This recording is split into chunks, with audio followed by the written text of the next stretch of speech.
Part 1. The alarm siren screamed through the cargo ship Perseverance as Captain Elena Martinez gripped her seat.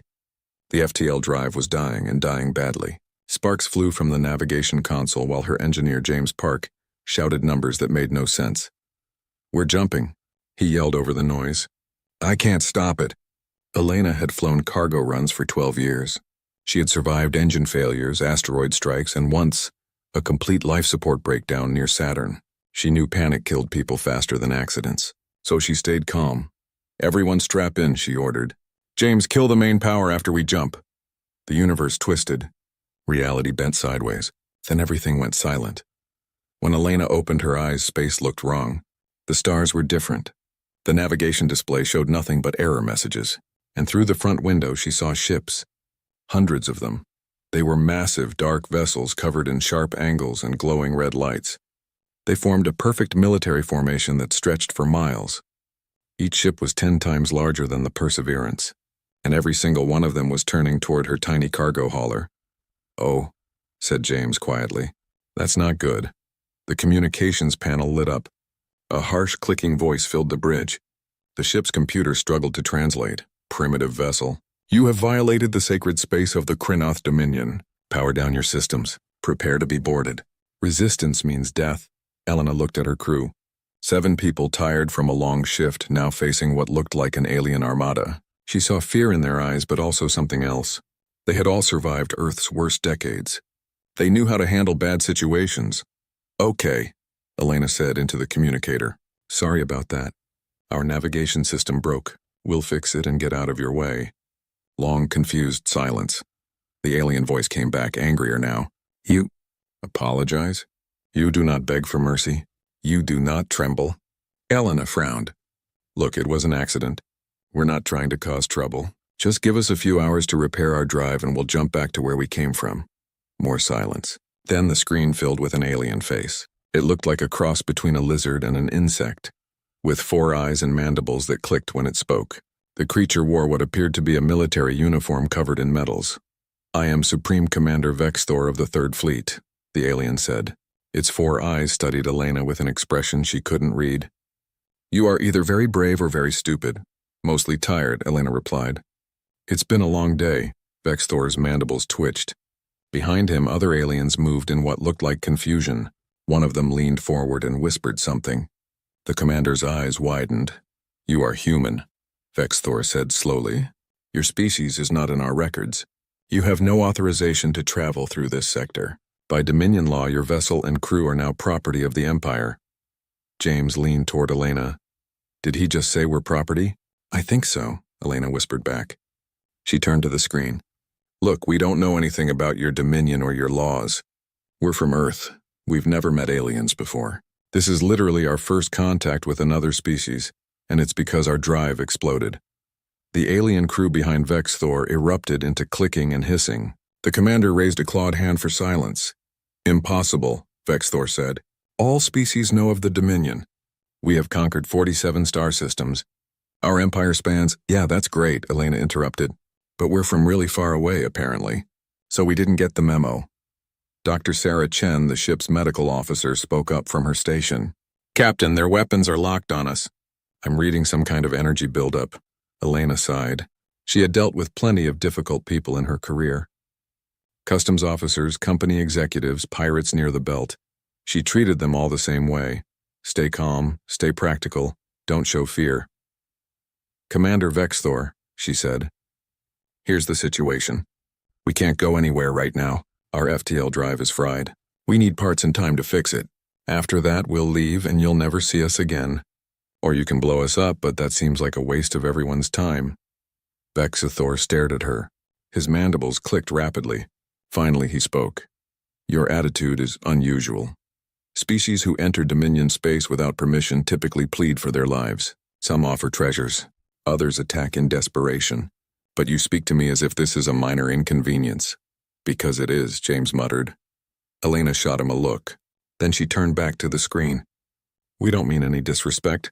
We're just trying to be practical. What do you want us to do?" The commander's 4 eyes narrowed. "I want you to understand your situation. You are surrounded by the most powerful military force in this region of space. Your ship is primitive. Your weapons are laughable. One of our destroyers could vaporize you in seconds. Okay, Elena said. Okay? Vexthor repeated. Yeah, we get it. You're powerful. We're not. So what happens now? The alien commander seemed thrown off balance. He looked at someone off screen, then back at Elena. You will be taken to Krynoth Prime, our capital world. There you will be presented to the Emperor. He will decide if your species is worthy of assimilation into the Dominion, or if you will be made examples of. Elena turned to her crew. Thoughts? Do we have a choice? Asked Sarah. Doesn't sound like it. James checked his console. The drive needs at least 40 hours of work, and that's if we can fabricate the replacement parts. We're not jumping anywhere soon. Elena made her decision. Fine, Commander. We'll go to your capital, but I'm logging this as an overtime situation. My crew gets paid for extra hours. Vexthor's face did something that might have been confusion or anger. You think about payment at a time like this? Someone has to, Elena said. We've got bills to pay. The screen went dark. A moment later, smaller alien ships surrounded the Perseverance. Tractor beams locked onto the hull and the cargo ship began moving toward the alien fleet. James unbuckled from his seat. Captain, are we really doing this? You have a better idea? Not really. It's just, this is first contact. This is huge. We're about to meet an interstellar empire. Elena stood up and stretched. Her back hurt. Her coffee had gone cold hours ago, and now she was a prisoner of aliens. She thought about all the training she had received, all the emergency procedures, all the simulations. None of them had covered accidentally jump into alien space and get captured, but she had lived through worse. They all had. Earth's last 50 years had been brutal. Wars, plagues, climate disasters. Everyone on her crew had lost someone. Everyone had seen civilization nearly collapse. They rebuilt because they had no choice. This was just another problem to solve. Sarah, run a medical scan on all of us, Elena ordered. I want to know if their ships are leaking anything toxic. James, start documenting everything. If we make it home, Earth needs to know about this. Everyone else get some rest. Something tells me we're going to need it. As the Perseverance was pulled into the massive alien fleet, Elena looked out at the strange stars. Somewhere out there was Earth. Home. And somehow they had to get back to it.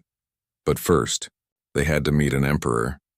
She poured herself a fresh cup of coffee from the backup thermos and sat down to write her report.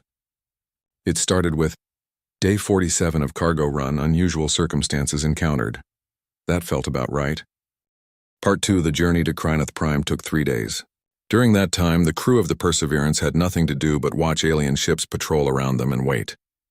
Elena used the time to learn what she could. The Krynoth were not interested in talking. They sent food that the ship's scanner said was barely edible for humans. They refused to answer questions. The only message that came through was a repeated warning. Do not try to escape. Do not alter course, do not activate weapons.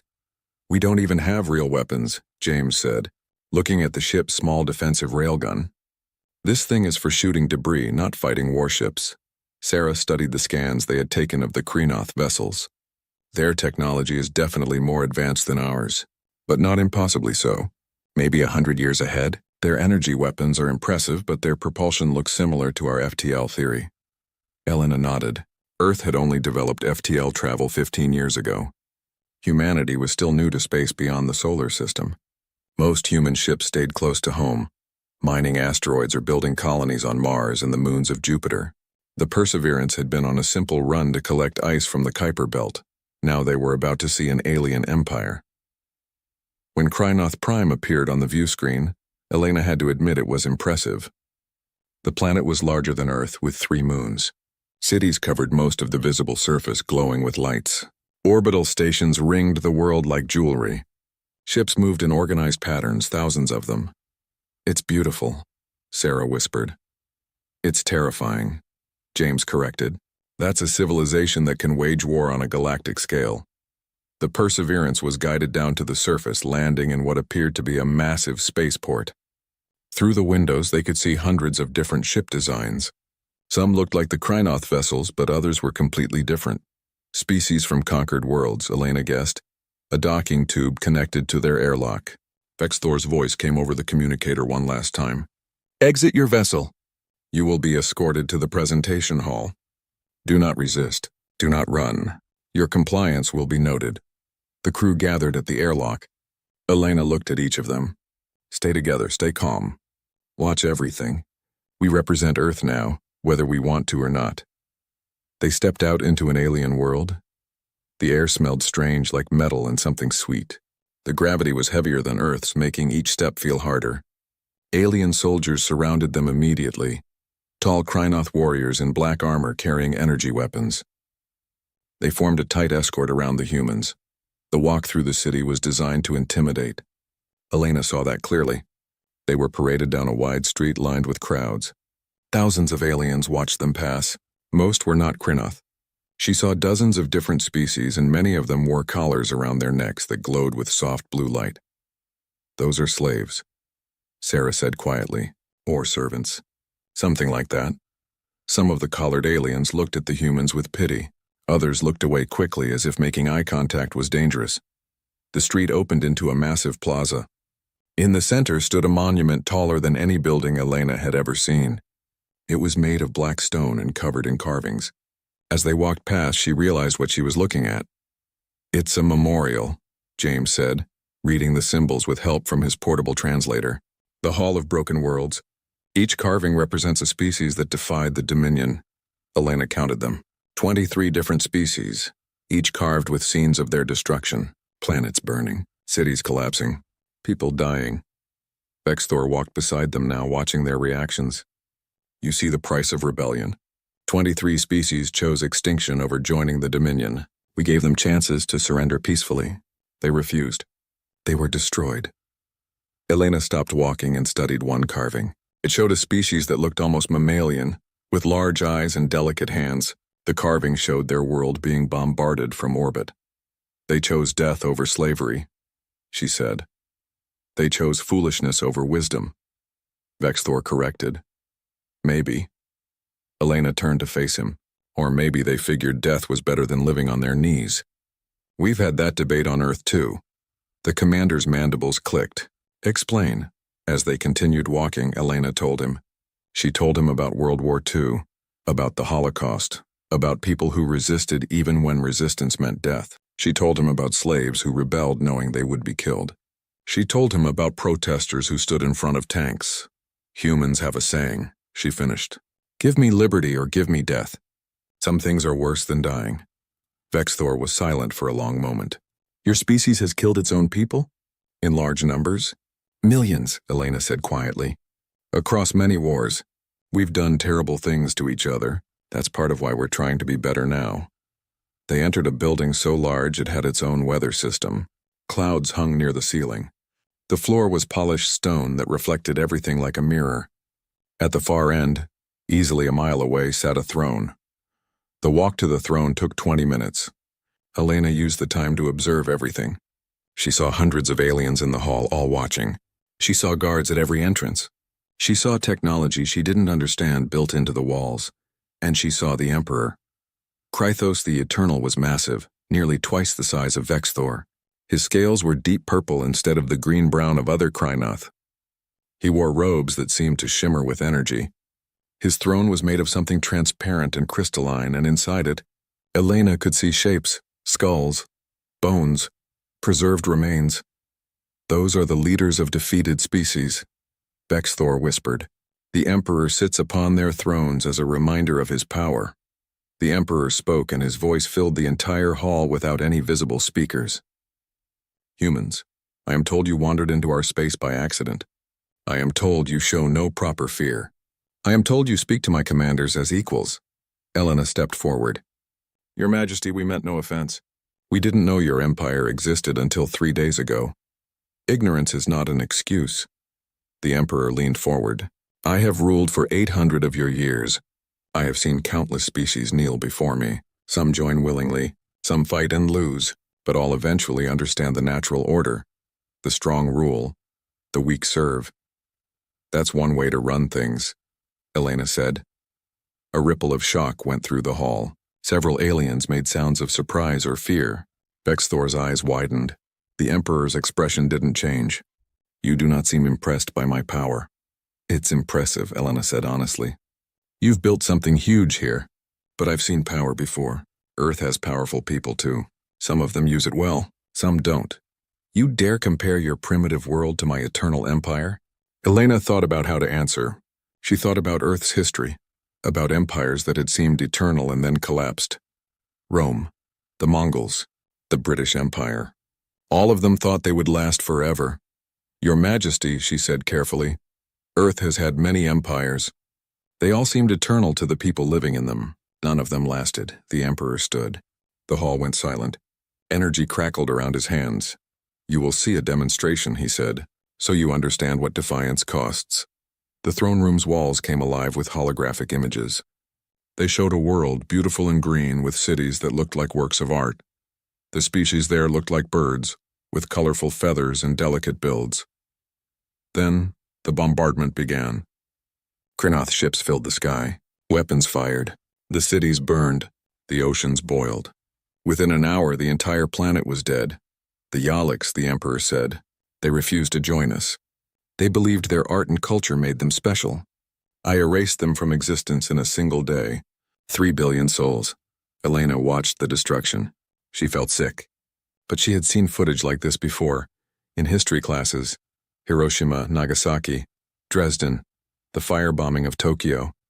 Humanity had done this to itself, over and over. It's terrible, she said quietly. And you're right, we can't fight you. But that doesn't mean we're going to be impressed by genocide. We've seen it before. We've done it to ourselves. That's why most of us think it's wrong now. The Emperor stared at her. You claim your species has committed such acts against itself? Many times, Elena said. That's the thing about humans.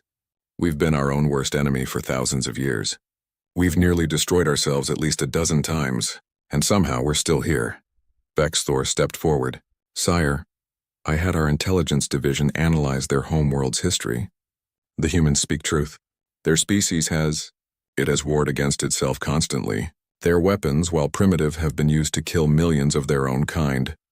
The Emperor sat back down slowly. Why would a species do this? Elena laughed, but there was no humor in it. If we knew that, we wouldn't have done it. But we did.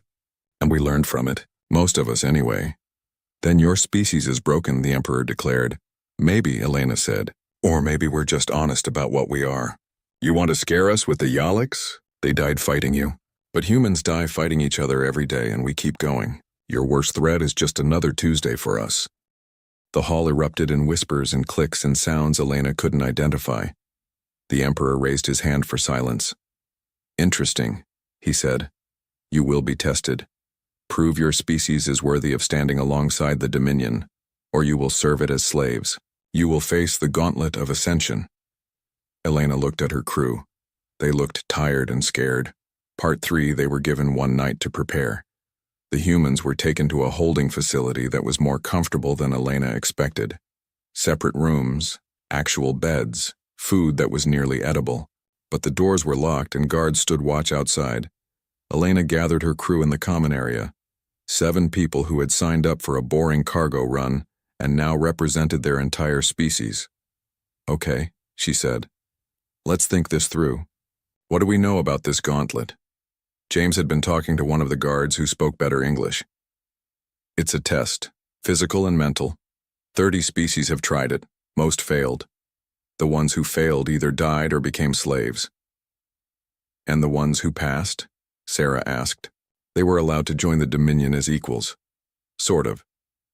They still have to follow the Emperor's laws, but they're not slaves. Elena rubbed her eyes. She was exhausted.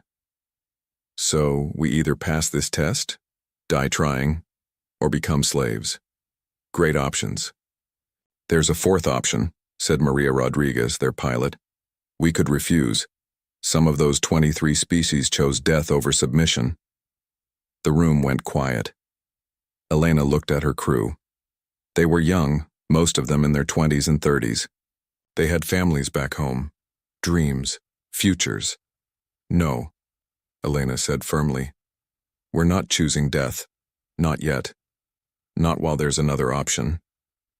But Captain, Maria protested, if we join them, even as equals, we're supporting an empire built on slavery and conquest. I know. Elena stood and walked to the window. Outside, she could see the alien city glowing in the night. But if we die here, Earth never learns about the Dominion. They don't know what's out there. Maybe we can get home and warn them. James nodded slowly. She's right. Information is worth something. Even if we fail, we should try to survive long enough to understand what we're facing. They spent the night planning. None of them could sleep anyway. In the morning, guards came for them. They were taken to an arena so large it had its own horizon. Thousands of aliens filled the stands watching.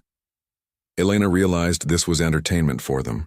Species struggling for survival turned into a show. The Emperor sat in a private box high above the arena floor. His voice boomed down at them. Humans. The gauntlet has 3 stages: combat, endurance, and choice. You may work together or alone. You may use any strategy you wish. But know this: failure means death or slavery. There is no mercy. Begin. A gate opened at the far end of the arena. Something roared inside. Of course it's monsters, James muttered. Why wouldn't it be monsters? 3 creatures charged out. They were massive, covered in armor like hide, with multiple legs and heads full of teeth. They moved fast despite their size. The crew scattered. They had no weapons, no armor, just their wits. Elena ran toward the arena wall looking for anything useful. She found it. Maintenance equipment left in a storage alcove. Not weapons, but tools. She grabbed a long metal pipe and threw another to James. "Maria, the sand!" Elena shouted. Maria understood. She kicked sand toward one creature's eyes. It roared and stumbled. That gave James time to swing his pipe at its legs. The creature fell. They weren't trying to kill the beasts. They couldn't. But they could use tactics. Humans had been hunting dangerous animals for thousands of years. They knew how to work as a team. Sarah found a weak spot in the wall, a crack that led to the maintenance tunnels. "Here, we can funnel them." They led the creatures toward the narrow opening.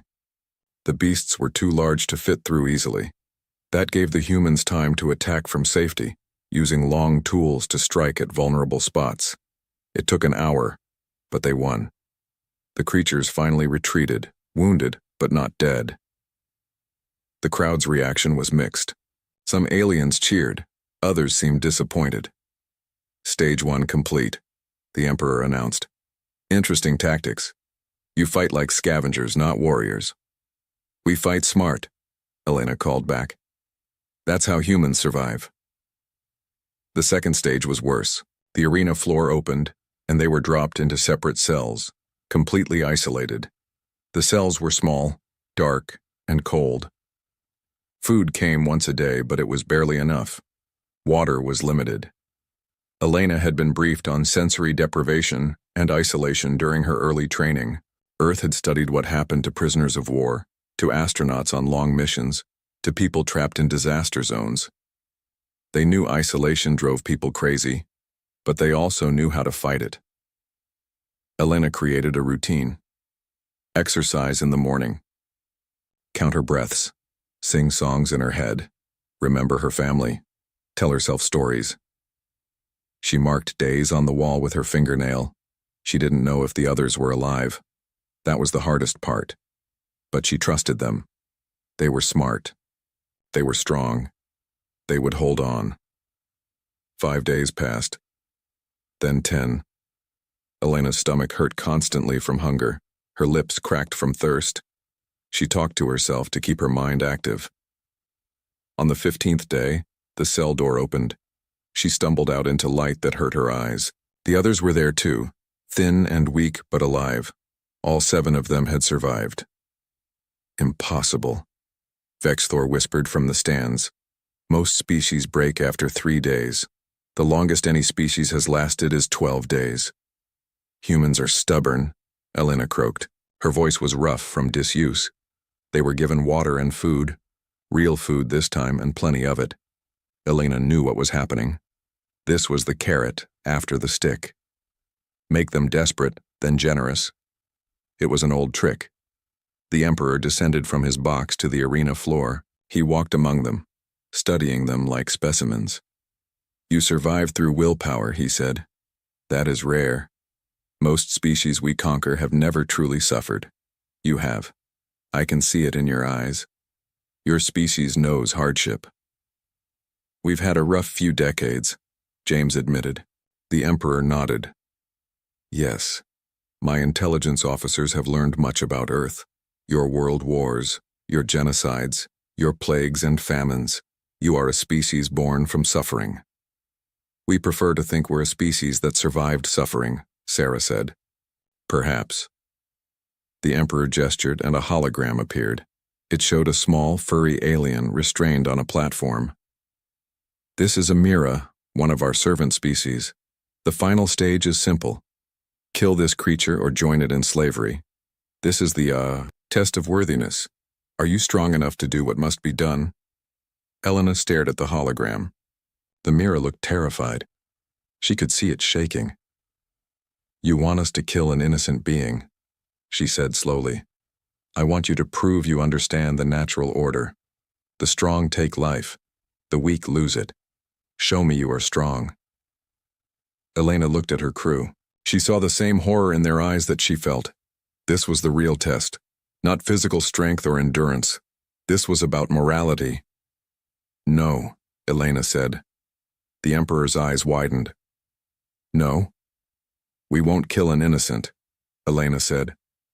That's not strength. That's cruelty. There's a difference. Then you have failed, the Emperor declared. You will be collared and made servants of— Wait, Elena interrupted. You said we could use any strategy we wanted, any choice. I choose option 3. There is no option 3. Yes, there is. Elena turned to face the crowd. She knew this arena had cameras, that every alien species in the Dominion was watching. You've given conquered species 2 options: kill or be enslaved. Both options serve you. Either we prove we're brutal enough to fit in your empire, or we become your slaves. But there's a third option. We refuse to play. That is the same as choosing slavery, Vexthor said. No, Elena said loudly, making sure everyone could hear. It's choosing to stay human, to stay decent. You can collar us, you can enslave us, but you can't make us into killers. You can't make us give up what we believe in. She turned to the other species in the crowd, especially the ones wearing collars. And to everyone watching who's already been conquered, you're not weak because you survived. You're strong. You chose to live. That's not shameful, but you don't have to accept this forever. The arena erupted in noise. Guards moved forward. The Emperor raised his hand, and there was sudden silence. You dare to incite rebellion in my presence? His voice was dangerous. I'm not inciting anything, Elena said. I'm just pointing out the obvious. You built an empire on fear. You make species think they only have 2 choices. But there's always a third choice. Humans learned that the hard way. And what is this third choice? The Emperor demanded. Resistance.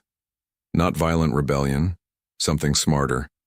What happens if every enslaved species just stops cooperating? What if they work slowly, make mistakes, forget how to do things? An empire needs its servants. What happens when the servants stop serving? The Emperor moved fast, faster than Elena expected. His hand was at her throat, lifting her off the ground. His eyes blazed with rage. You will not spread such poison, he hissed. Elena couldn't breathe, but she smiled. Too late. Everyone heard. You can kill me, but the idea is already out there. The Emperor threw her down. She hit the ground hard, gasping for air. Sarah rushed to help her up. You have given me no choice, the Emperor said. You will be made examples of. Your species will be marked for destruction. Earth will be found and burned. That's your right, Elena said, still catching her breath. But it won't change what I said. The idea is out there now. You can't unring that bell. Part 4, the holding cells were different this time. Better. Almost comfortable. Elena found that suspicious. Why are we getting nicer treatment? Maria asked, touching the soft bed with confusion. Because we're a problem now, James said.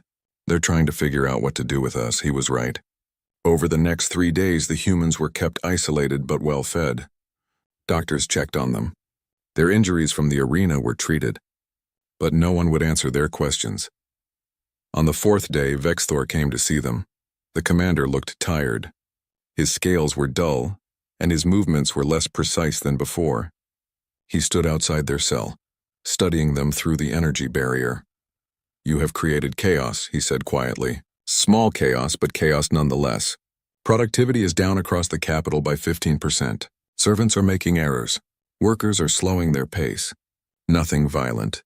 Nothing we can punish easily, just resistance." "Good," Elena said. "Good." Vexthor's mandibles clicked sharply. "You are pleased that you have disrupted the natural order?" "There's nothing natural about slavery," Sarah said. "And yeah, we're pleased. Those people finally stood up for themselves." Vexthor was silent for a moment. Then he did something unexpected. He turned off the energy barrier and stepped inside the cell. His guards looked alarmed but didn't follow. "I want to understand," the commander said. "Your species nearly destroyed itself. You have known war and suffering, yet you still believe in resistance? In fighting power?" Elena gestured to a chair. "Sit. This might take a while." Vexthor sat looking uncomfortable with the informal setting. Elena settled across from him. "Here's the thing about humans," she began. "We're really good at learning the wrong lessons. For thousands of years, we kept making the same mistakes, building empires, conquering neighbors, enslaving people we thought were weaker, and it always ended the same way. The empires fell. The slaves rebelled. Everything collapsed. Yet your species survived," Vexthor noted. "Barely. About 50 years ago, we almost ended ourselves for good. Climate collapse. World war plagues, nuclear weapons pointed at our own cities. We came within hours of destroying everything." James picked up the story. "I was born in the aftermath. The world population dropped from 10 billion to 6 billion in 20 years. Most cities were abandoned. Governments fell. It was hell. So you know the cost of chaos," Vexthor said. "That is why the Dominion exists. We prevent such destruction through order and control."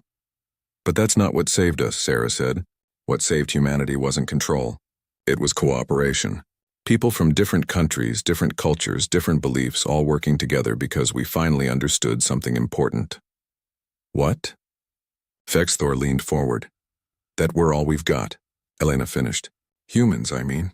We're alone in the universe. Or we thought we were. We only have each other, so we can either destroy each other or help each other. We chose to help." She stood and walked to the window. The alien city stretched out below, beautiful and terrible. "That's why we won't kill for you. Why we won't accept your empire. Because we've been where you are. We've tried ruling through fear and force. It doesn't work. Not forever. Eventually, the people you're crushing find a way to push back." Vexthor stood as well. "You speak as if the Dominion will fall. We have ruled for 2,000 years. We are eternal." "Rome thought it was eternal too," James said. "It lasted about 400 years and then it collapsed. The Mongol Empire conquered half the known world in less than a century. It fell apart in another century. The British Empire controlled a quarter of Earth's land. It's gone now." "Nothing lasts forever," Elena said softly. "Especially systems built on cruelty." The commander's mandibles clicked slowly, a sign of deep thought. "The Emperor is considering executing you, making a public example, showing that resistance leads only to death." "That might work," Elena admitted. "Or it might make things worse for him. Humans love martyrs. We tell stories about people who died for what they believed in. We remember them for centuries. Kill us and you make us symbols, and if he lets you live, returns you to Earth." Elena smiled. "Then we go home and tell everyone about the Dominion. Earth will prepare. We're pretty good at preparing for threats. We've had a lot of practice." Vexthor moved toward the door, then stopped. "I fought in the conquest of the Yalix. I was there when we burned their world. I thought it was necessary. The Emperor said they were dangerous, that they threatened the Dominion's stability." He turned back to face them.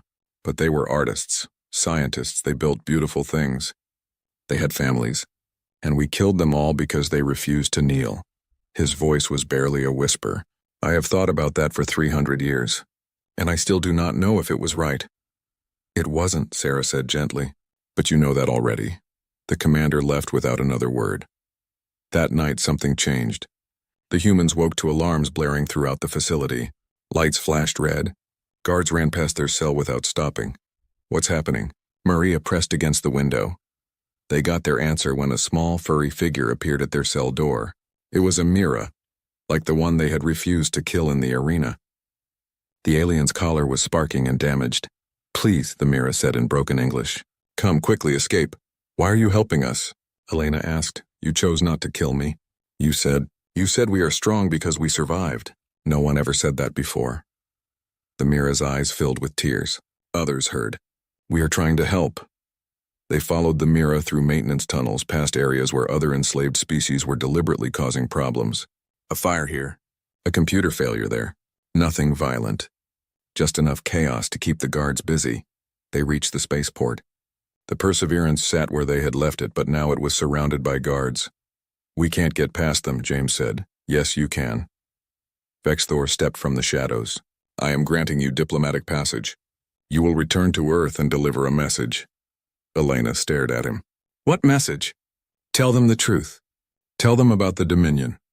Tell them we are powerful but not invincible. Tell them," he paused.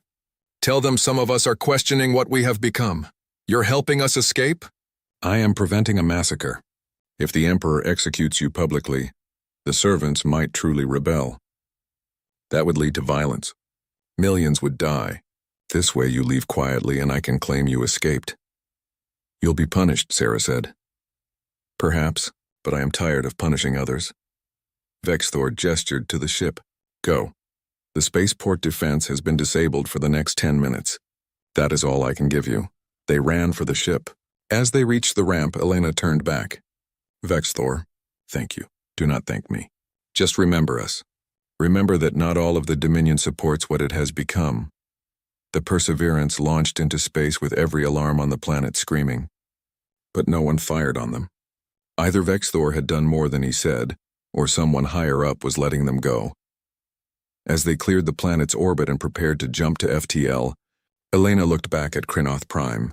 Even from space, she could see fires burning in the capital. Not destruction, but signs of chaos. Signs of resistance. "Did we do the right thing?" Maria asked. "We might have started a war down there." "No," Elena said firmly.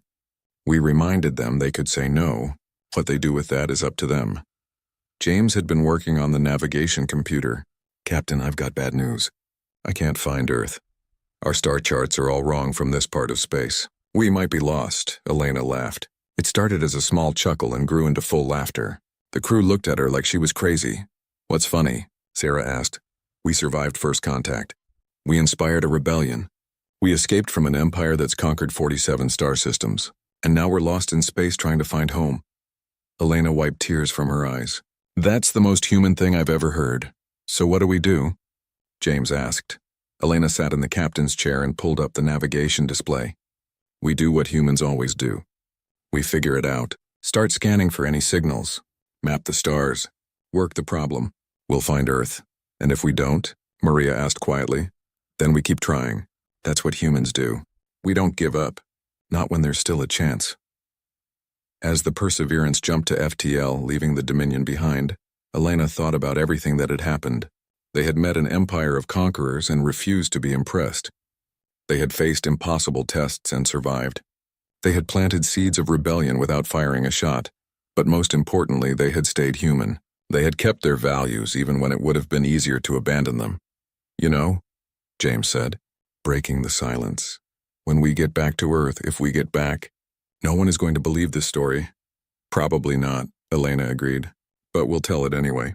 And we'll tell them to prepare, because the Dominion is out there, and eventually they might come looking for Earth."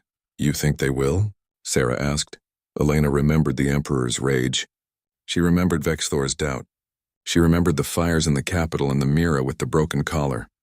"I think we changed something. Whether that's good or bad, we'll find out.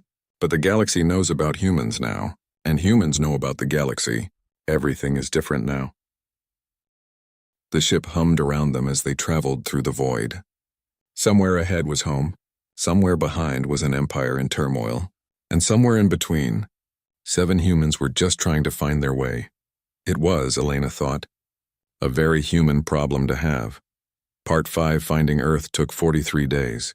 The Perseverance limped through space, jumping blind, trying to find familiar stars. The crew rationed food and water.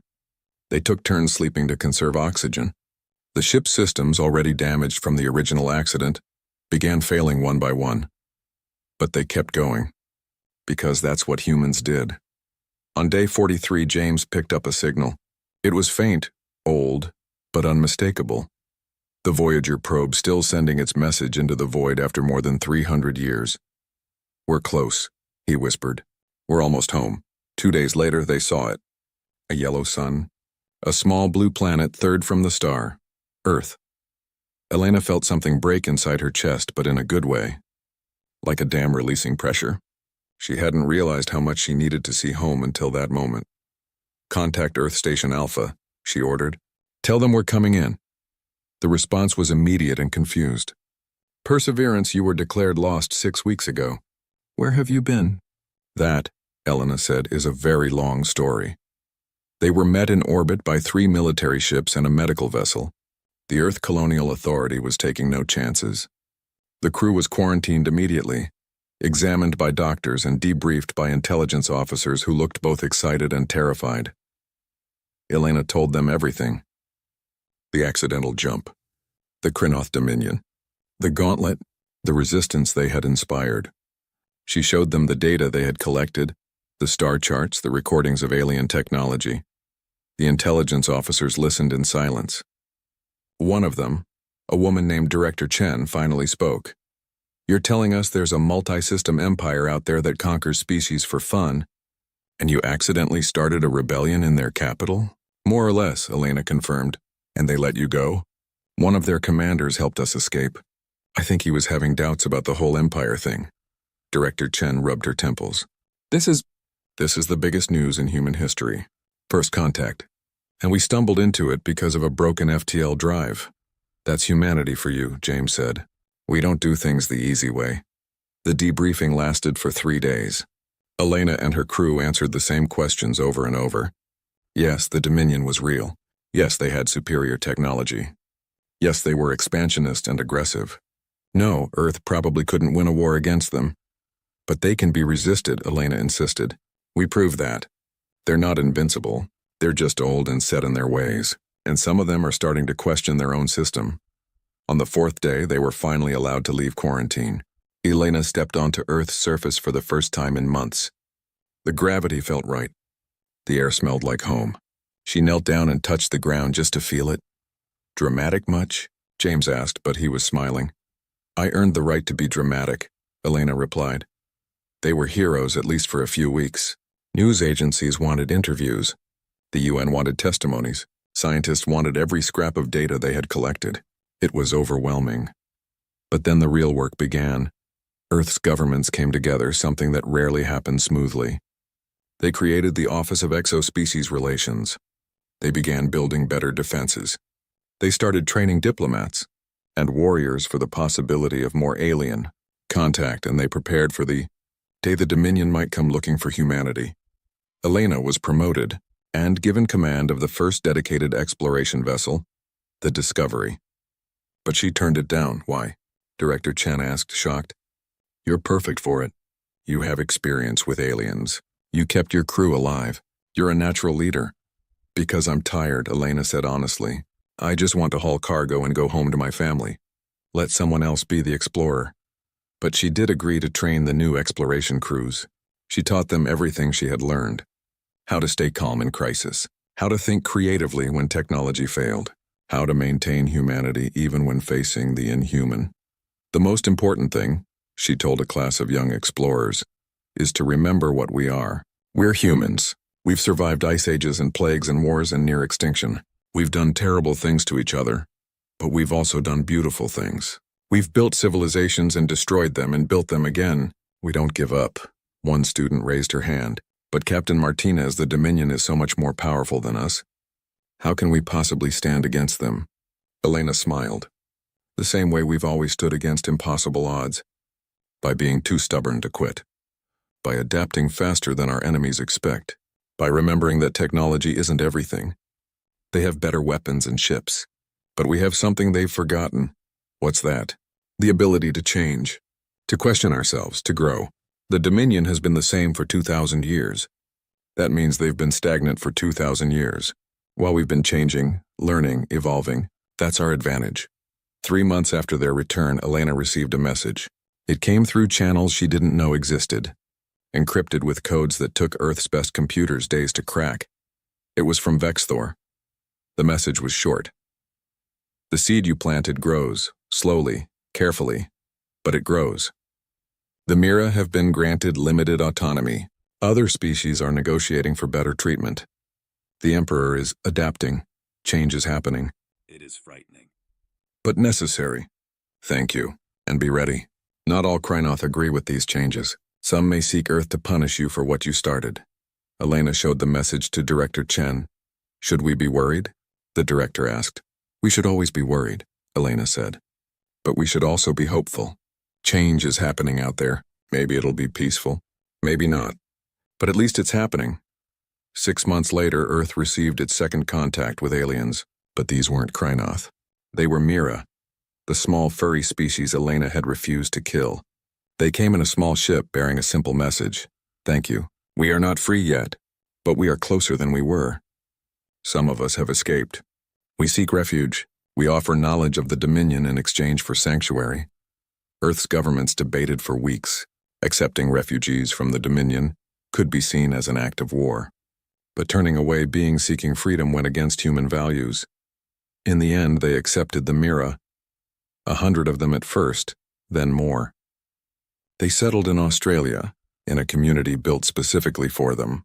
They taught humans about the Dominion's weaknesses, their trade routes, their political divisions, and they told stories of a human crew that had refused to kill, that had chosen principle over survival, that had reminded an entire empire that resistance was possible. Elena visited the Mira settlement once. She was greeted like a legend.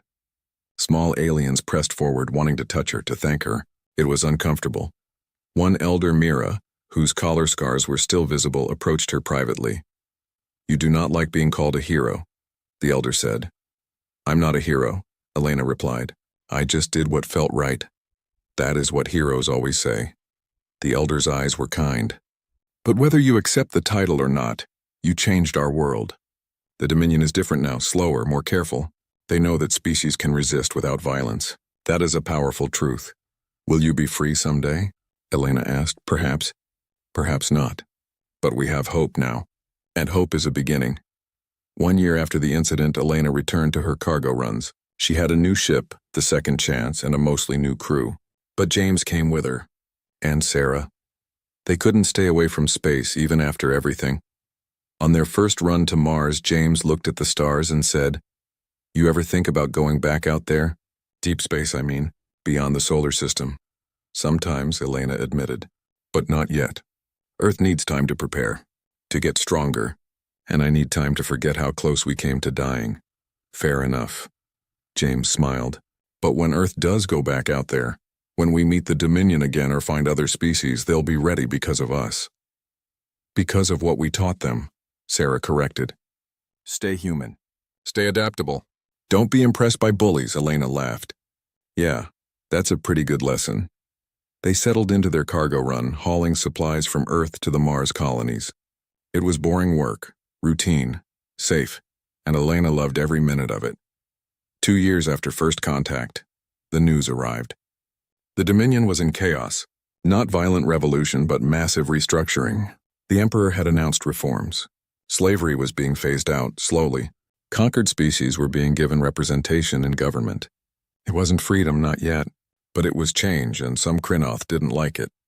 A faction within the Dominion military had broken away, declaring themselves the true Dominion.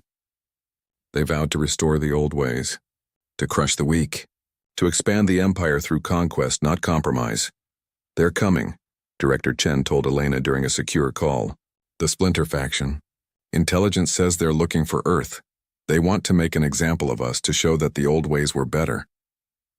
Elena felt her stomach drop. How long do we have? Months. Maybe a year. Then we prepare. Elena stood straighter. And we don't do it alone. Contact the Mira. Contact Vexthor if you can. Anyone in the Dominion who wants peace. Let them know we're not fighting to destroy the Dominion. We're fighting to help it change. You think the Krynoth we... The grand chamber buzzed with 1,000 different sounds. Clicks, Whistles, hums, and voices in hundreds of languages filled the massive crystalline hall. Representatives from 847 species sat in the curved seats, their bodies ranging from tiny floating orbs to massive creatures that needed special platforms. They all gathered for one reason: to decide what to do about the humans. Ambassador Velshara stood at the speaker's platform, her forearms trembling. Her insect-like body reflected the light from the neutron star outside. She had spent 20 years studying the humans, and what she learned terrified her. Now she needed to make the council understand. "Honored council members," she began, her voice translator crackling with urgency. "I beg you to reconsider this vote. Do not send your fleet to Earth. Do not provoke the humans." High Counselor Zephram floated in his special chamber, his energy form pulsing with dismissive light. He had ruled the council for 300 years and had little patience for fear. "Ambassador Velshara, we have heard your concerns. These humans are primitive. They have barely mastered fusion power. Their fastest ships crawl through space like wounded creatures. Why should we fear them?" Velshara's compound eyes flashed with desperation. She activated the holographic display, and images filled the air above the council floor. Humans in ancient times fighting with metal swords. Humans in their world wars using terrible weapons. Humans in their space age building stations and ships with relentless determination. "Because they do not know how to quit," Velshara said. "I have studied their history. They have fought wars that killed millions of their own kind. They have suffered disasters that would destroy other species. And each time they rebuild. Each time they come back stronger." Commander Thex leaned forward in his seat. The Vorlonian warrior had fought in 40 battles across the galaxy. His scarred face showed interest rather than fear. "What else have you learned, Ambassador?" Velshara pulled up more data. "They come from what we classify as a death world. Their planet has extreme weather, dangerous animals, and diseases that would kill most of us within days. They evolved to survive in hell, and it made them strong. But that is not what scares me most." She changed the display to show human cultural data. "They have a concept they call spite. When you hurt them, they will hurt you back, even if it costs them everything. They have another concept called mutually assured destruction. It means they will accept their own death if it means taking their enemy with them. No other species thinks this way." The council chamber erupted in noise. Some representatives laughed. Others whispered nervously. A few, those who had secretly encountered humans, remained silent. A merchant captain named Zil'yith rose from his seat. "I have traded with the humans," he said quietly. "Ambassador Velshara speaks the truth. 20 years ago, my ship had engine trouble near their planet. I expected them to capture us or ignore us. Instead, they sent a rescue ship. They repaired our engines and gave us supplies. They asked for nothing in return except friendship." He paused, his tentacles curling with emotion. "That frightened me more than any weapon. A species that helps strangers, that bonds with anyone they meet, that forms packs even with aliens. What happens when you threaten such a species? What happens when you threaten their pack?" High Counselor Zephram's light flared with anger. "Enough of this fear-mongering. The humans are one species on one planet. We are 847 species across 10,000 worlds. We have ships that can cross the galaxy. We have weapons that can crack planets. These humans should be honored that we offer them a place in our federation." Velshara slammed one of her 4 hands on the platform. "You do not understand. Humans do not think about honor or logic when you threaten them. They think about survival. They think about revenge. I have seen their entertainment, their stories. They celebrate the small warrior who defeats the giant. They celebrate the last stand, the hopeless battle. They call it humanity, FI, yeah." The translator struggled with the human phrase, but the meaning was clear enough. "And there is one more thing," Velshara continued, her voice dropping to almost a whisper. "I have read their military doctrine. They have a saying, 'If you want peace, prepare for war.' They have been watching us for 50 years, Counselor. Do you really think they have not been preparing?" High Counselor Zephram had heard enough. "We vote now. All those in favor of sending the enforcement fleet to Earth to demand their immediate integration into the Galactic Federation?" Lights appeared across the chamber. 635 species voted yes. Only 212 voted no. The decision was made. Velshara felt her heart sink. She made one last attempt. "You are not just provoking them," she said, her voice echoing through the now quiet chamber. "You are giving them a reason to unite. Humans fight among themselves, yes, They have many nations and many differences, but when an outside threat appears, they become one species with one purpose, and you have no idea what unified humans are capable of. Commander Thex watched the ambassador leave the chamber, her forearms hanging in defeat. He had fought many species, conquered many worlds, but something in Velshara's words bothered him. He had learned long ago to trust his instincts in war, and his instincts told him that the Council had just made a terrible mistake. High Counselor Zephyrim gave the order. Prepare the fleet. 500 ships should be more than enough. We leave in 3 days. In her quarters, Velshara composed a message. She could not send it officially, but she had made friends during her time studying Earth. She sent it through back channels, through traders and smugglers, hoping it would reach the humans in time. The message was simple. They are coming. I tried to stop them. I am sorry. Prepare for the worst, hope for the best, and remember that some of us wanted to be your friends. Then she waited, watching the fleet prepare for departure, and prayed to her gods that she was wrong about everything. The Council fleet dropped out of faster-than-light travel at the edge of Earth's solar system. 500 warships, each one larger than anything humans had ever built, formed a perfect formation. Their shields glowed with power, their weapons charged with deadly energy. At the center of the fleet, Zealot Commander Korvax sat on his command throne and smiled. Look at their primitive planet, he said to his officers. 1 moon, 1 sun, water and dirt. And they think they can resist us. His tactical officer studied the scans. Commander, I detect several space stations around the planet. Some structures on their moon. A few outposts on the red planet they call Mars. Nothing that poses a threat. Korvax nodded. Open a communication channel to the planet. All frequencies. On Earth, every television, radio, and computer screen suddenly showed the same image. An alien face, reptilian and cold, stared down at humanity. Korvax spoke through the translator. Humans of Earth, I am Zealot Commander Korvax of the Galactic Council Fleet. You have been observed for 50 of your years. The Council has decided that you will join the Galactic Federation immediately. You have 48 hours to accept. If you refuse, we will take corrective action. Surrender is your only option. The transmission ended. Around the world, humans looked at each other. In the White House, President Sarah Okonkwo sat with her military advisors. Fleet Admiral Marcus Rodriguez stood near the window, his weathered face showing no emotion. Well, the president said calmly, we knew this day might come. Admiral Rodriguez turned from the window. Protocol defiance, Madam President? She nodded. Protocol defiance. But we buy time first. She looked at her communication officer. Send them a message. Tell them we need 72 hours to prepare our governments for integration. Make it sound like we are cooperating. The message was sent. Korvax received it and laughed. See, they are already broken. They beg for more time to accept their fate. He ordered his fleet to maintain position and wait. But on Earth and throughout the solar system, everything changed. In underground bunkers that had existed for decades, lights came on. On asteroids that looked like rocks, hatches opened.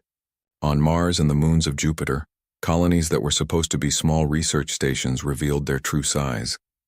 Humanity had been preparing for this moment since the first time they detected alien signals in space. Admiral Rodriguez walked through the command center beneath Colorado. Thousands of officers worked at stations, coordinating defenses across the entire solar system. A young lieutenant approached him. Sir, all hidden assets are now active. The Indomitable and her sister ships have dropped their civilian disguises. Weapons platforms are online. The asteroid defense grid is ready. Rodriguez nodded. And the other thing? The lieutenant's face went pale. Yes, sir. Scorched Galaxy Protocol is armed. Dr. Wright confirms the Vani. Neumann probes are ready in the Kuiper Belt. They await final authorization. Let us hope we do not need them, Rodriguez said quietly. 71 hours passed. The Council fleet detected no military buildup. Their scans showed humans moving people underground, probably in fear. Korvax felt satisfied. The humans would surrender without a fight. President Okonkwo sent the second message. Commander Korvax, we have discussed your offer. Here is our counter-offer. Leave our solar system peacefully. We wish to join the galaxy as friends, not slaves. If you refuse, you will learn why Earth is called a death world. Korvax read the message 3 times. Then he started laughing. His officers joined in. The humans, with their tiny ships and primitive weapons, were threatening him. They dare? He shouted. They dare to refuse the Council? I will show them what happens to species that refuse. He pointed at the tactical display. That area there on their southern continent. It appears uninhabited.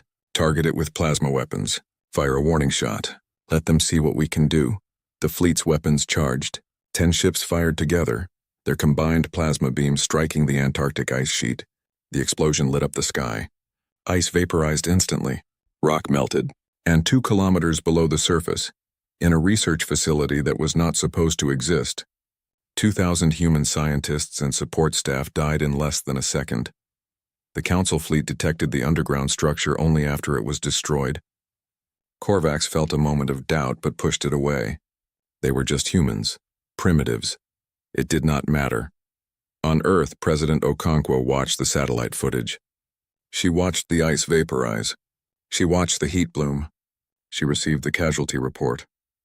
2,000 people, men and women who were working on technology to defend Earth, people with families, people with children, people with dreams. She stood up from her desk and walked to the window. Outside, night was falling. She thought about all the speeches she had prepared for first contact, the dreams of peace and cooperation, the hope that humans would join a galactic community as friends. Those dreams died in Antarctica. She returned to her desk and activated the communication system. Every human on Earth, Mars, the Moon, and the colonies could hear her. Her voice was steady and cold. My fellow humans, 72 hours ago we were contacted by an alien fleet. We hoped for peace. We offered friendship. Instead, they gave us an ultimatum, submit or die. We asked for time to prepare for peaceful integration. They responded by attacking Antarctica. 2,000 of our people are dead. Scientists, engineers, support staff. People who were working to protect us all. They killed them to send a message. She paused, her dark eyes reflecting the light from her computer screen. They wanted to see what humans do when cornered. They wanted to see what happens when you threaten our families. Let us show them.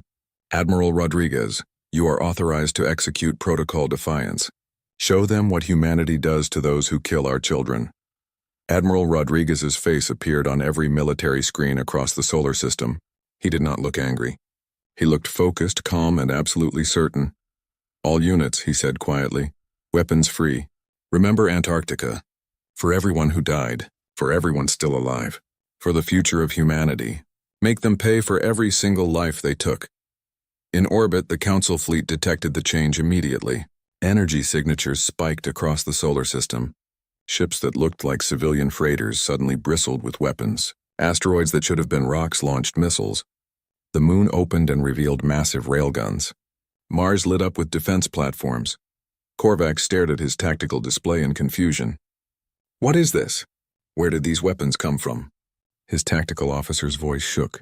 Commander, I am detecting over 200 combat-capable human vessels, multiple weapons platforms, energy signatures consistent with... Commander, they have been hiding their capabilities. This was a trap. The first human missiles hit 3 Council ships before their shields could adjust. The ships did not explode. They simply stopped moving, their crews killed by kinetic impacts that went through energy shields like they were not there. Korvax finally understood Velshara's warning. But it was too late. The battle for Earth began 6 minutes after the Antarctica attack. Captain Emma Stone stood on the bridge of the EDFS Indomitable, a ship that had pretended to be a civilian cargo hauler for 15 years. Now her true nature showed. Armor plating covered her hull. Railguns extended from hidden bays. Missile tubes opened along her sides. All crew to battle stations, Emma ordered. Her voice was calm, but her hands gripped the command chair tightly. Target the cruiser at Mark 7. Fire when ready. The Indomitable's main railgun fired. A solid tungsten rod accelerated to a significant fraction of light speed, crossed the distance in seconds. It hit the Council cruiser's shield and punched through like paper. The rod went through the ship's hull, through 3 decks and out the other side. Atmosphere vented. Crew members were sucked into space. The cruiser went dark. 1 down, Emma's tactical officer reported. 19 more in our sector. Then we have more work to do, Emma said. Throughout the solar system, similar scenes played out. Human ships dropped their disguises and attacked. They were slower than Council vessels. Their shields were weaker. Their weapons had shorter range. But humans had advantages the Council never expected. Human ships were designed to take damage and keep fighting. Their hulls had multiple layers of armor. Their systems had redundancies and backups. A Council ship that lost its main power would drift helplessly. A human ship would switch to auxiliary power and keep shooting. Human crews rotated through dangerous positions voluntarily. No one was forced to serve. No one was ordered to sacrifice themselves. Yet when Captain Emma needed volunteers to man the damaged forward gun, every single crew member raised their hand. "We are in this together, Captain," one young gunner said. "For Antarctica, for humanity." The Council fleet quickly learned that fighting humans was different from any battle they had experienced. When a Council ship was damaged, it would withdraw to repair. When a human ship was damaged, it would get closer and fight harder. When a Council captain faced certain defeat, he would surrender. When a human captain faced certain defeat, she would ram her ship into the enemy. Commander Thex watched from his ship at the edge of the battle. He was supposed to be coordinating the fleet's movements, but he found himself fascinated by the human tactics. They used everything as a weapon. They fired chunks of ice from the asteroid belt, accelerated to incredible speeds. They hacked into Council communication systems and played recordings of dying Council crew members. They even used their own damaged ships as decoys, drawing fire while other ships attacked from behind. "They fight like warriors," he said to himself. "No, they fight like people who have nothing left to lose." His tactical officer showed him updated casualty reports. After 12 hours of fighting, the Council had lost 89 ships. The humans had lost only 23, but the human ships had taken far more damage on average. They just refused to stop fighting until they were completely destroyed. "How are they doing this?" the tactical officer asked. "Our ships are faster, our weapons stronger, our shields better. How are they winning?" Thex studied the battle data. "Because they are not trying to win a clean victory. They are trying to make us bleed. Every ship we lose makes the Council weaker. Every ship they lose makes humanity more determined. They are betting that we will break before they do." On the Indomitable, Emma received a priority message from Admiral Rodriguez. "Captain Stone, we need you for a special mission.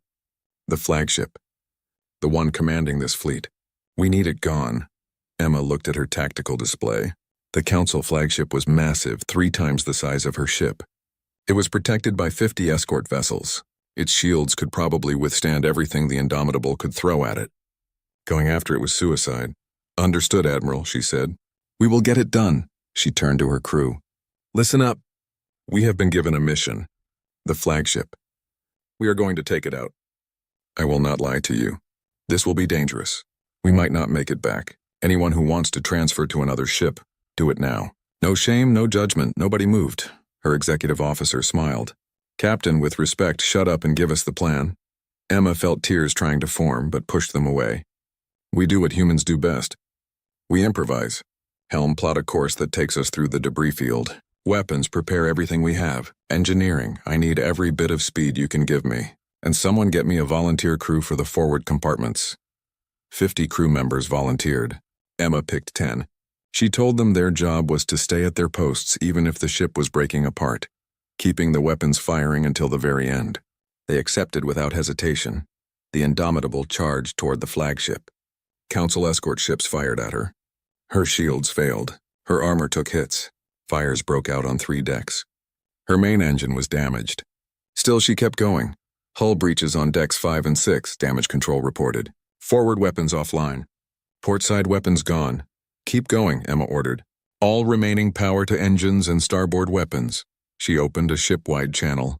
"All hands, this is the captain. In 2 minutes, we are going to hit that flagship with everything we have. Then I am ordering evacuation. Get to the escape pods." "That is an order." Her executive officer looked at her. "Captain?" "Someone needs to keep the ship on course," Emma said quietly. "I need volunteers to stay with me on the bridge." 10 people. "We keep her flying until impact." Again, everyone volunteered. Emma picked 9. She looked at them. These men and women who were about to die for people they had never met, for a future they would never see. "For Antarctica," she said. "For humanity," they replied. The Indomitable crashed into the Council flagship at 30% of light speed. The impact was visible from Earth. The flagship's shields tried to stop the collision and failed. The Indomitable's remaining weapons fired even as her hull disintegrated. Her reactor went critical at the moment of impact. Korvax had exactly 3 seconds to realize what was happening before the explosion consumed his ship. He managed to get to an escape pod. Most of his crew did not. Admiral Rodriguez watched the tactical display as the flagship disappeared. He bowed his head for a moment, honoring Captain Stone and her crew. Then he opened the communication channel to the remaining Council fleet. "You killed 2,000 of us in Antarctica," he said. "We have killed 34,000 of you. We can keep going. We have billions more who will volunteer. How many more can you afford to lose? Leave now or stay and die. Choose." In the Grand Chamber, Velshara watched the battle through live feeds and wept. She had tried to warn them. She had begged them to listen. Now thousands were dead on both sides, and the war was only beginning. 8 days. The battle had lasted 8 days. Both sides were exhausted. Ships drifted in orbit, damaged but still fighting. Space around Earth was filled with debris, but the humans showed no signs of stopping. High Counselor Zephyrim called an emergency session. He was no longer dismissive. He was worried. The Council had sent reinforcements, another 300 ships. They now had 711 vessels in the system. Against humanity's remaining combat ships, they should have overwhelming superiority, but the numbers did not tell the whole story. "Why are we not winning?" Zephyrim demanded. General Kratok, a military strategist with 200 years of experience, stood before the Council. "Because humans do not fight like we do, Counselor. When we damage their ships, they repair them using parts from destroyed ships. When we destroy their weapons, they build new ones from asteroid metal. When we kill their crew, volunteers replace them within hours. They are treating their entire solar system as one massive fortress." Commander Thex added his report. "I have been analyzing their tactics. They are not trying to destroy us quickly. They are trying to bleed us slowly. Every day we stay, we lose ships. Every day we stay, more of our crew die. They are betting that eventually our member species will demand we withdraw. Never." Zephyrim's energy form pulsed with anger. "We are the Galactic Council. We do not lose to primitives." Velshara stood up slowly. "Then prepare for something worse than defeat, Counselor. Prepare for mutual destruction." She activated a holographic display. Images of strange machines appeared, sleek and deadly looking, hidden in the darkness beyond Pluto. Human intelligence has been broadcasting on channels they know we monitor. They want us to know about this. They call it Scorched Galaxy Protocol. The Council chamber went silent. Velshara continued, her voice heavy with dread. "These are von Neumann probes, self-replicating machines. If Earth's biosphere is significantly damaged, these probes activate automatically. They will spread across 50 light years.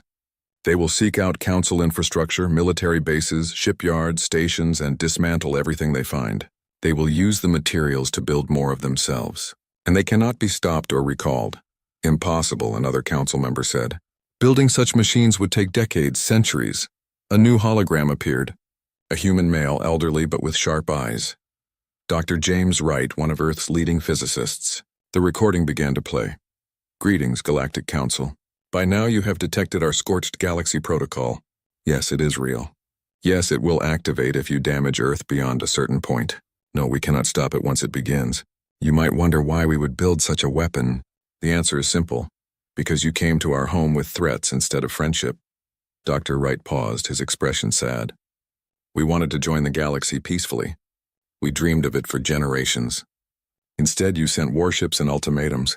You killed our people to make a point. So we will make our own point. If you destroy us, we will make sure you regret it for the next 1,000 years. Your children's children will curse your names for provoking humanity." The recording ended. The Council sat in stunned silence. Commander Thex spoke quietly. "He is telling the truth. My technical staff analyzed the probes. They are real. They are active. And if Earth falls, they launch automatically.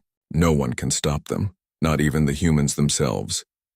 Merchant Captain Silith, who had traded with humans for years, rose from his seat. "Honored Council, I told you before. Humans are different. They do not think about survival the same way we do. They think about legacy.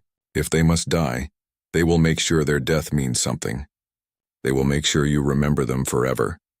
Zephyrim felt something he had not felt in centuries. Fear. "This is madness. Why would they build weapons that cannot be controlled?" Velshara answered softly. "Because they wanted you to know that defeating them is not enough.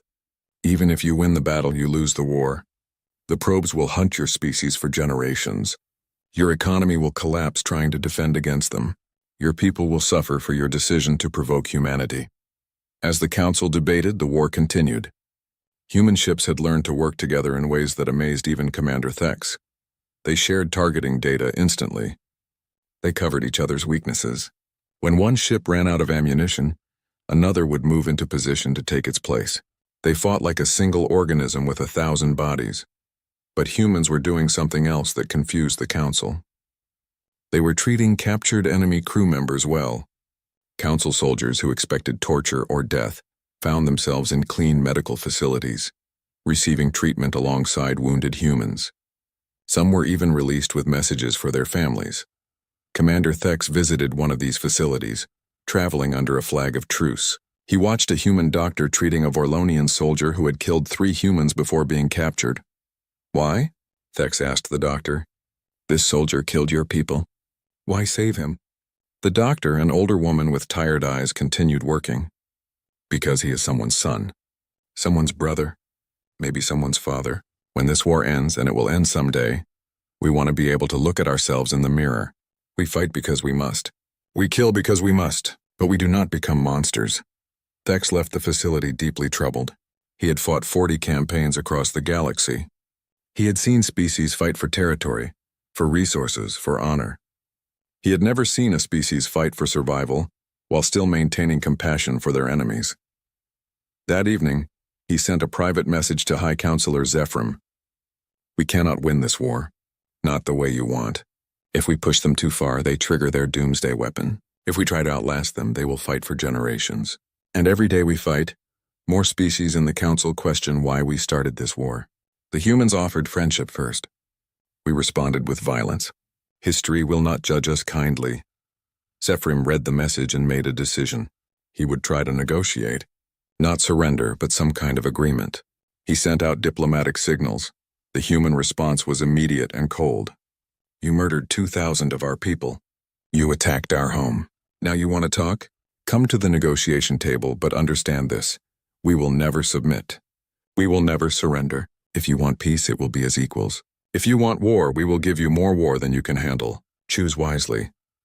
In her quarters, Velshara received a message from her human contacts. It contained just 5 words. "Thank you for trying, friend." She looked at the battle reports, the casualty lists, the economic damage spreading across council space. She had warned them. She had begged them. They had not listened. Now they would pay the price. And so would thousands of innocents on both sides who just wanted to live their lives in peace. The peace talks failed within 3 hours. Ambassador Chen Wei sat across from council negotiators at a neutral station orbiting Saturn. She was a small woman with steel in her eyes, chosen because she had lost her brother in Antarctica. The council offered to return to the way things were before the war. No occupation, limited reparations, an apology of sorts. Chen listened to their offer without expression. "No," she said simply. The council negotiator, a tall being covered in crystalline plates, looked confused. "But this is generous. We are offering to forget this unfortunate incident." Chen leaned forward. "Forget? You killed 2,000 of my people. You attacked our home. You started a war that has killed tens of thousands on both sides. And you want us to forget?" She shook her head. "Here are humanity's terms. Full council membership with equal voting power. Complete reparations for all damage to Earth. A public apology broadcast across the galaxy. And Zealot Commander Korvax stands trial for war crimes." The negotiators' plates rattled with shock. "Impossible. You are making demands like a victor. You have not won. You are barely surviving." Chen smiled, but there was no warmth in it. "We are surviving. That is the point. Every day you stay, you lose ships. Every day you stay, your economy suffers. Your member species are already questioning this war. How much longer can you afford to fight us? We can fight for generations. Can you?" The talks ended. Chen returned to Earth with a simple message. The council refused reasonable peace. The war would continue. High Counselor Zephyrim faced a crisis. Half the council wanted him removed from power. Trade routes across the galaxy were disrupted. Insurance costs for space travel had tripled. Several species threatened to leave the council if the war continued, but he could not show weakness. He could not let primitives dictate terms. In desperation, he turned to a secret faction within the council. Extremists who believed the only way to defeat humanity was through overwhelming force. They had a weapon, one that the council had banned centuries ago after seeing its terrible power. A planet killer. Activate it, Zephyr ordered. Aim it at Earth.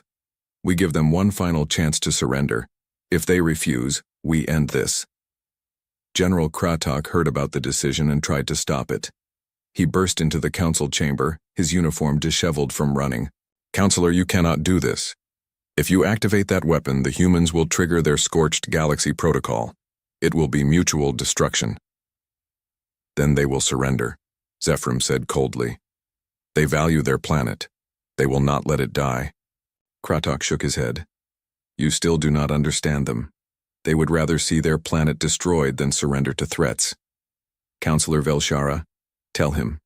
Make him understand. Velshara stood, her 4 arms trembling. General Kratok is right. If you threaten Earth with total destruction, they will not surrender.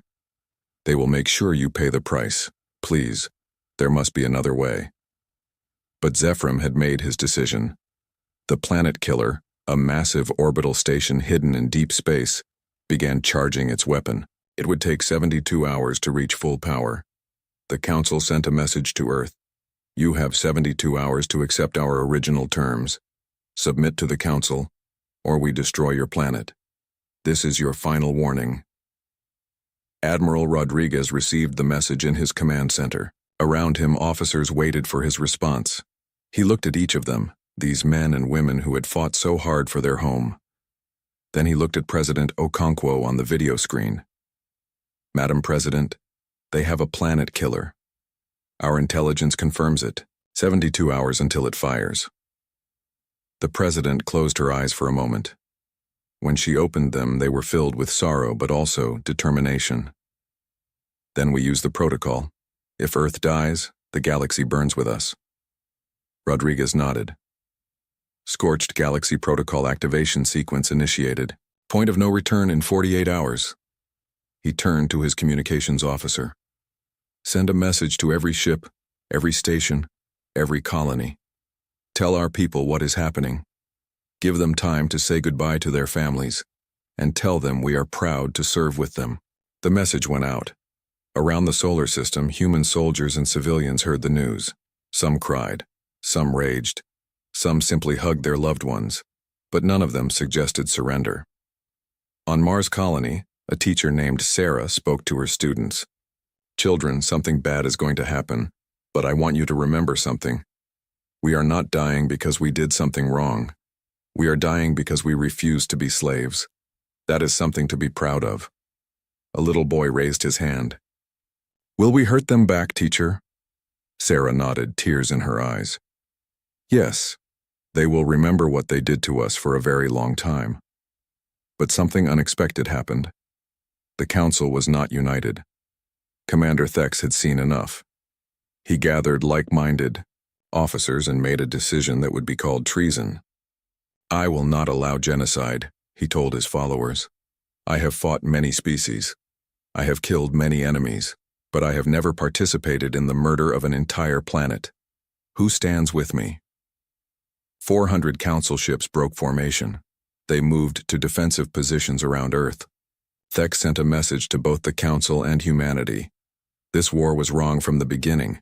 We came to your world with threats instead of friendship. We killed your people to demonstrate power. Now some want to destroy your entire planet. I cannot allow this. My fleet will defend Earth from the planet killer. If the Council wants to fire that weapon, they will have to go through us first. Velshara heard the news and felt hope for the first time in weeks. She immediately joined Thex's fleet with a small group of Council ships loyal to her. Other moderate species followed. High Counselor Zephyr watched his fleet split apart. He had started this war with 800 ships.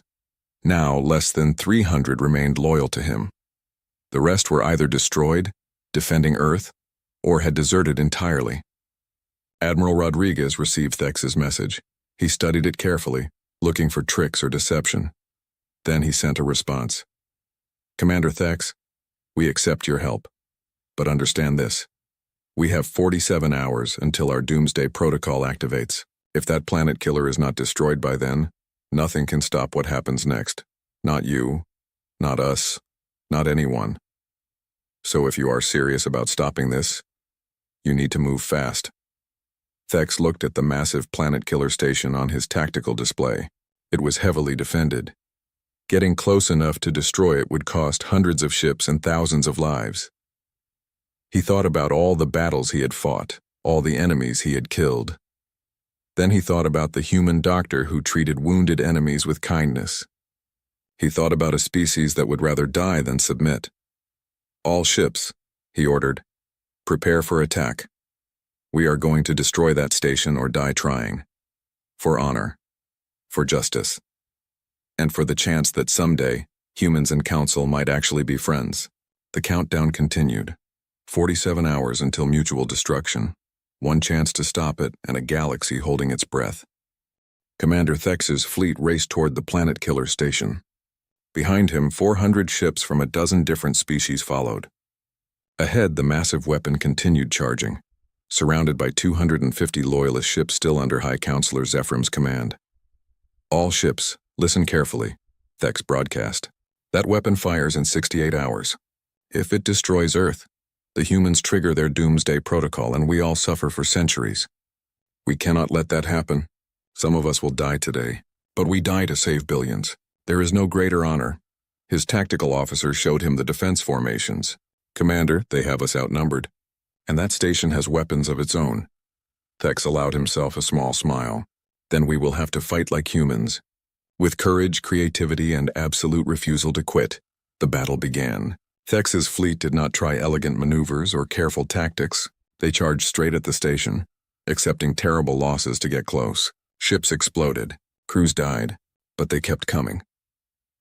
On Earth, Admiral Rodriguez watched the battle through long-range sensors. The countdown continued, 42 hours until Scorched Galaxy Protocol activated. He had sent every human ship that could still fly to help Thex, but they were hours away. Everything depended on Thex and his rebellion. In the Grand Chamber, the Council was in chaos. Some members demanded Zephram's arrest. Others supported him. Fighting broke out between different species. The greatest alliance in galactic history was tearing itself apart. Counselor Tivek, an elder statesman who had been silent throughout the war, finally stood. His voice carried authority earned through 300 years of service. Enough! Look at what we have become! We started this war because we feared humans. Now we fight each other. High Counselor Zephram, I call for your immediate removal and arrest for war crimes. All in favor? The vote was overwhelming. 412 species voted yes. Only 78 voted no. Security forces moved to arrest Zephram, but he had already fled. At the planet killer station, Thex's ship broke through the final defensive line. His hull was compromised. His shields were gone. Half his crew was dead, but he was close enough now.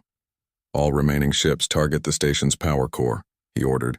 Fire everything. Hundreds of weapons struck the station simultaneously. Its shields flickered and failed. Secondary explosions rippled across its surface. But it was not enough. The weapon was still charging. Thex looked at his remaining crew. I need volunteers. We rammed the power core. We will not survive. Every single crew member on the bridge stepped forward. Thex felt his heart swell with pride. You are all warriors. You all have families waiting for you. I will do this alone. His first officer put a hand on his shoulder. With respect, Commander, shut up and fly the ship. We are all staying. Thex turned his ship toward the power core. His engines, damaged but still functional, pushed the ship faster. Faster. The station's defensive weapons fired, but it was too late. The ship crashed into the core at incredible speed. The explosion was visible from Earth. The planet killer station broke apart, its terrible weapon destroyed forever. Commander Thex and his crew died instantly, along with hundreds of other ships and their crews who had sacrificed everything to stop genocide. On Earth, Admiral Rodriguez bowed his head. Brave souls, he whispered. We will remember you. The countdown showed 11 hours remaining until Scorched Galaxy Protocol activated. President Okonkwo received an emergency message from Counselor Tivek. President Okonkwo, we have arrested High Counselor Zephyrim. The planet killer is destroyed. We are broadcasting an unconditional surrender and apology.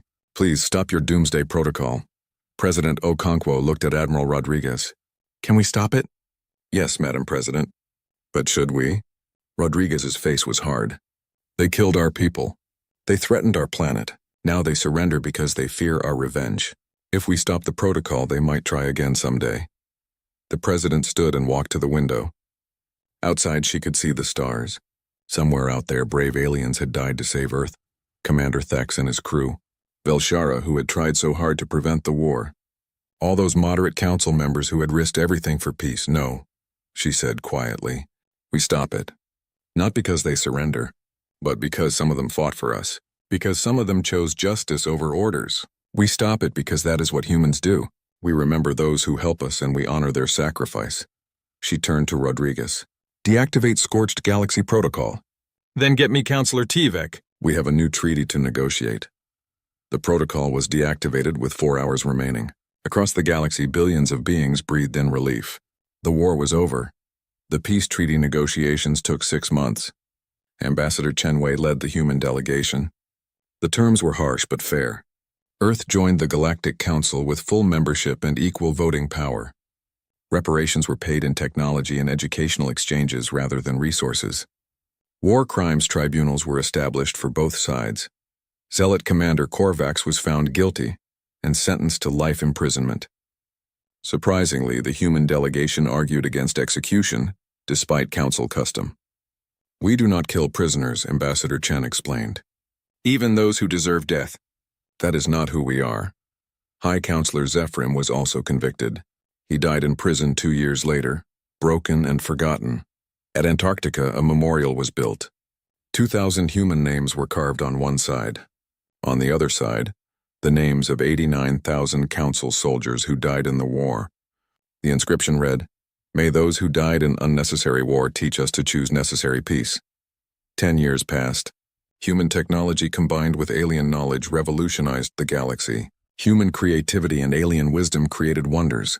The war was studied in military academies across 1,000 worlds as a cautionary tale. Velshara became Earth's official liaison to the Council. Humans called her the one who tried to save us and treated her with enormous respect. She lived in New York City and taught xenobiology at the university.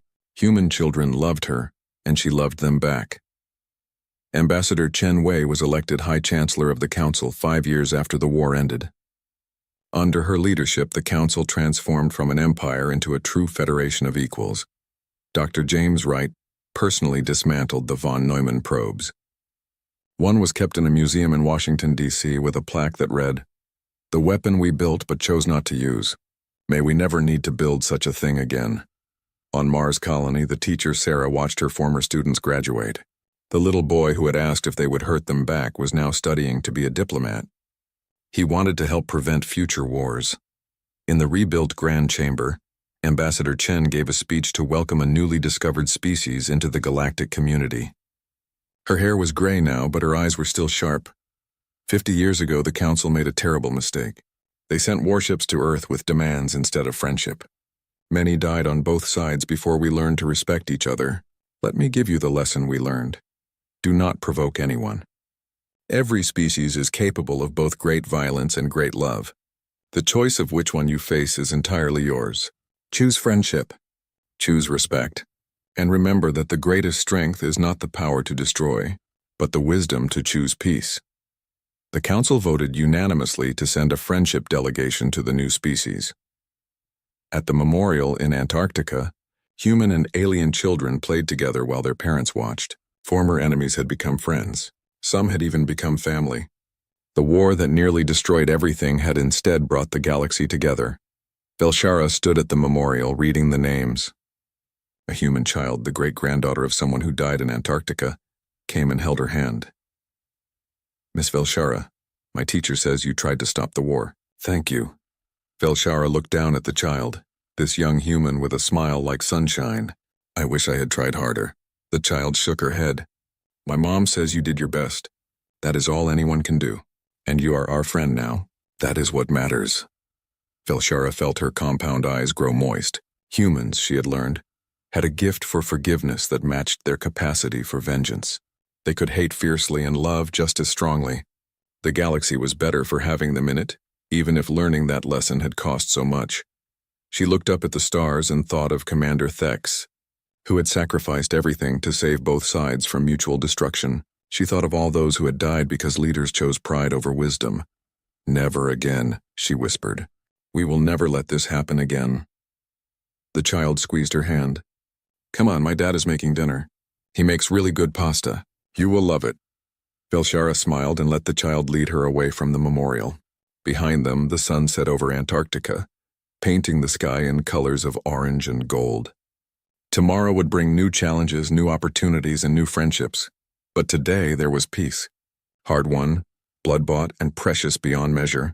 The galaxy had learned its lesson. Do not provoke humans, but more importantly, do not provoke anyone. Offer friendship first and amazing things become possible. The war was over. The future had begun,